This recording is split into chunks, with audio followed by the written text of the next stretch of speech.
Hæ, Guðrún Bergmann hér. Í dag ætla ég aðeins að fjalla um heilsumálin og hvað þið geti gert til þess að styrkja heilsuna ykkar. En eitt af því sem að skiptir miklu máli fyrir líkamann, það er kollagen.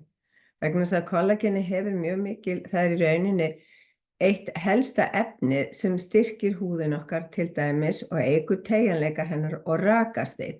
Og við vitum öll að með aldrinu þá minnkar framleiðsla líkamans á ótal efnum, meðal annars á kollageni. Og við það verður húðin okkar oft þurr og hrukkur myndast. Það er nú eitt af því sem að kollagenin gerir. Þetta er öflugasta prótínið í líkamanum og það eru fleiri þættir sem að kollagen kemur að. Kollagenin dregur úr liðverkjum vegna þess að það viðheldur styrk í brjóstinu sem er teygjanlegi vefurinn sem ver liði líkamans. Þar sem framleiðsla líkamans á kollageni minnkar með aldrinu, það eykst hættan á liðvandamálum og við þekkjum það flest sem er orðin aðeins eldri að við finnum oft og stundum mikið til í liðunum og þess vegna getur skipt máli að styrkja þá, meðal annars með kollageni til þess að forðast slitgigt, því hún er eitt af þessum einkennum þess að við göngum á brjóskið og þá veldur það slitgigt. En rannsóknir hafa sýnt að inntaka af kollagenbætiefni það dregur úr einkennum slitgigtar og liðverkjum. Og það getur hindrað beinrýrð. Beinin í líkamanum eru að mestu byggð upp af kollageni sem mótar þau og veitir þeim styrk. Á sama hátt og framleiðsla líkamans minnkar með árunum getur þéttleiki beinanna rýrnað. Það er verið að tala um þá beinrýrð hjá okkur og hugsanlega er betra í sambandi við það að taka blöndu af magnesíum og kalsíum eins og til dæmis bætiefni sem ég nú ekki talað um ykkur sem heitir Bone Restore og fæst frá Life Extension en allavega kollageni hjálpar heilmikið til og hefur sýnt að þéttleiki beina hjá konum er meiri hjá konum sem taka inn kollagen eða hann eykst við það að taka inn kollagen. Það getur aukið vöðvamassa 1–10% af vöðvum líkamans samanstanda af kollageni, svo þetta prótín er nauðsynlegt til að vöðvar haldist sterkir og starfi eðlilega.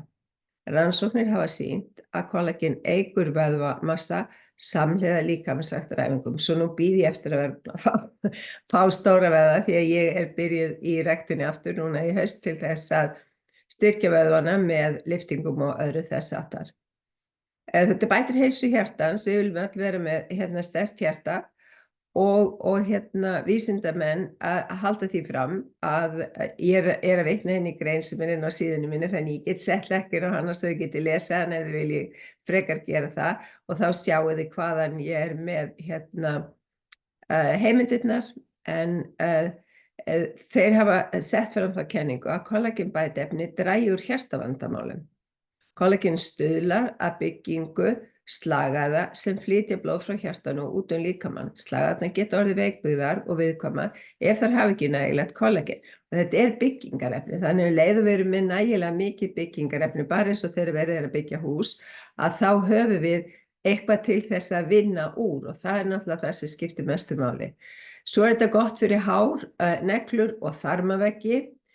Kollagen inntaka getur styrkt neglur auk þess sem kollagen örvar vöxt á hári og nöglum. Margir heilsusérfræðingar og læknar ráðleggja einnig kollagenbætiefni til að styrkja þarmaveggina og draga úr einkennum leka þarma.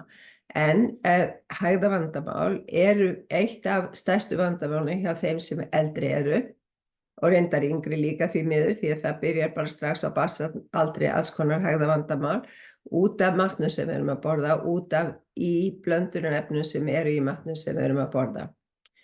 Og það er það skiptir máli að styðja við til þess að líkaminn hafi þessi efni til þess að vinna með og eitt af því sem ég nota það er þetta kollagen, þið sjáu kannski myndina af þessu og það er í svona brúsa og það er fljótandi þannig að það er mjög auðupptakanlegt, eitthvað skynljós á þetta eitthvað svona en allavega það mjög auðupptakanlegt, þannig að það að hjálpa mér í þessu tilviki mjög með húðina og allt annað sem þarf á kollageni að halda.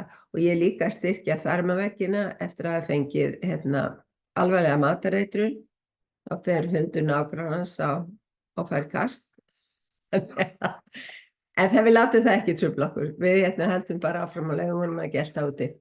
En sem sagt, kollagenið mjög gott fyrir alla þessa þætti í líkamanum okkar. Og þetta kollagen, það bæði úr unnið úr nautgripum og úr kollageni úr fiski, þannig það blanda af hvor fyrir sig.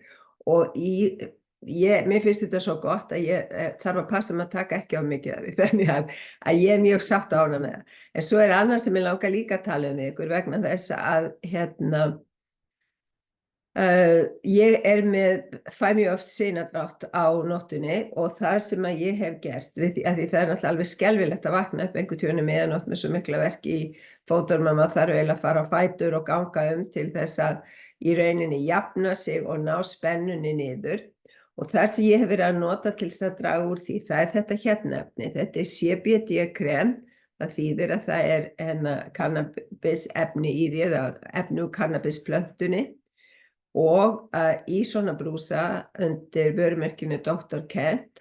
Og ef ég ber þetta krem á fæturna á mér áður en ég fer að sofa, skiptir máli, á þau svæði, þar sem að ég hef verið að finna fyrir sinadrætti, afsakið, þá fæ ég ekki sinadrátt á nóttunni. Ég glemdi því í gærkvöldi og ég vaknaði klukkan 4 í morgun með þvílíkan sinadrátt og þá að staulast fram á baðherbyrgi eða ganga aðeins og svo að bera kremið á sig. En það miklu betra ef við munum eftir því að bera það á áður en við förum að sofa. Þá hjálpar það virkilega. En svo líka annað krem sem líka svona CBD-krem og það frá sama aðila, Dr. Kent, og það fyrir þreytta fætur og það til þess að örva blóðrásina. En ef við hreyfum okkur ekki nægilega mikið, ef við göngum ekki nægilega mikið, erum ekki duglega að ganga upp stiga og annað þess að þá erum við ekki að pumpa blóði upp úr fótunum, af því þetta hringrás og það þarf að pumpast upp úr fótleggjunum, að þá getur það í rauninni svona staðnað í fótleggjunum á okkur og þá erum við með pirring í fótunum og þá þetta fyrir svona þreytta fætur sem standa eins og fyrir starfsfólk í verslunum og öðru þess að þá mjög gott að bera þetta á fótleggjuna og jafnvel ef að ræða þreytu og hættu á sinadrætti, ef þetta að bera þetta með bláa litnum framan á, áður að bera þetta með græna litnum framan á sig og þá á maður að sofa vel og vakna endurnærður og ekki með þreytu í fótleggjunum. Þetta 2 atriði sem skipta mjög miklu máli vegna þess að sinadráttur og það að vakna miðanótt, það eyðileggur náttúrulega heildarsvefnin okkar, við sofum ekki nægilega lengi í einu og kollageni skiptir bara svo miklu máli fyrir svo marga þætti í líkamanum okkar, þannig ég hvet ykkur eindregið til þess að skoða þetta. Ég seti upplýsingar hér undir hvar þið getið fengið þessar vörur og ég set líka afsláttarkóða, þannig nýtið ykkur hann endilega. Svo ég bara segja að ég kveð með kærleik og ljósi og ég bið ykkur ef ykkur líka það efni sem ég að setja hérna inn, að smella á like og helst á subscribe líka, því að það eykur dreifingu á þessu efni og mér finnst að það efni sem ég að fjalla sérstaklega þegar kemur að heilsumálum, að þessi mikilvægt að koma því út til sem flestra. Svo ég auðvitað þakklátt fyrir alla hjálp í sambandi við það. Kærleikur og ljós, takk.